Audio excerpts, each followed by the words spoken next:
The UFC's lightweight division has been home to many of the sport's most iconic fighters. Standing above them is a man that not only won championship gold, but remained undefeated throughout his career. Unquestionably one of the sport's most dominant competitors, the man nicknamed the Eagle overcame every challenge put in front of him inside the cage. Though he may never return to the octagon, the legacy of Habib Nurmagomedov is already written in the history books. This is the story of Habib Nurmagomedov.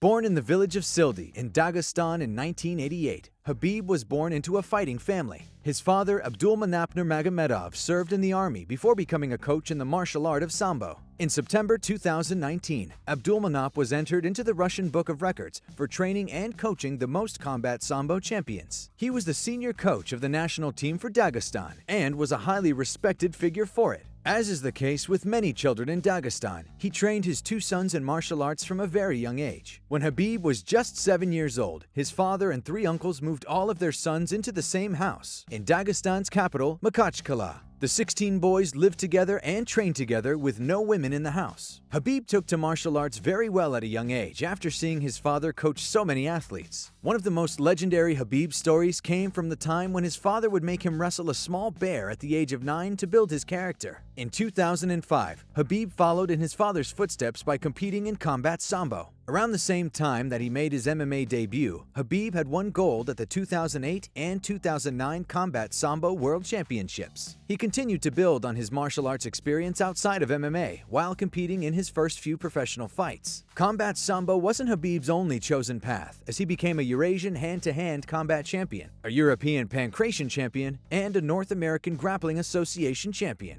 From his MMA debut in September of 2008 to October 2011, Habib racked up a record of 16-0, competing entirely in Russia and Ukraine. With an undefeated record and all of his accolades outside of the cage, Habib was signed to the UFC and made his debut in January of 2012.